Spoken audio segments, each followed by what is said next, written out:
জুলাইয়ের চেতনায় নতুন রূপে এবারের বইমেলা আয়োজন করা হয়েছে বলে জানিয়েছেন অন্তর্বর্তীকালীন সরকারের প্রধান উপদেষ্টা ডক্টর মোহাম্মদ ইউনূস। শনিবার বিকেলে বাংলা একাডেমি ও সোহরাওয়ার্দী উদ্যানে প্রাঙ্গণে অমর একুশে বইমেলা ২০২৫ উদ্বোধন অনুষ্ঠানে তিনি এই কথা বলেন। প্রধান উপদেষ্টা বলেন, ২১ আমাদের মূল সত্তার পরিচয়। ২১ মানে জেগে ওঠা, ২১ আমাদের দৃঢ় বন্ধন। ২১-এর টান প্রজন্মের পর প্রজন্ম বিস্তৃত হয়েছে, যার উদাহরণ জুলাইয়ের গণ অভ্যুত্থান।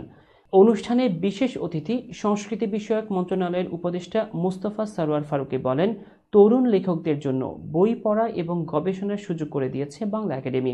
তবে বাংলা একাডেমিকে সর্বাত্মক গবেষণার দিকে নজর দিতে হবে। তিনি আরও বলেন, বাংলা একাডেমি পুরস্কারের সঙ্গে মন্ত্রণালয়ের কোনো যোগাযোগ থাকে না। বাংলা একাডেমি একটি স্বায়ত্তশাসিত প্রতিষ্ঠান।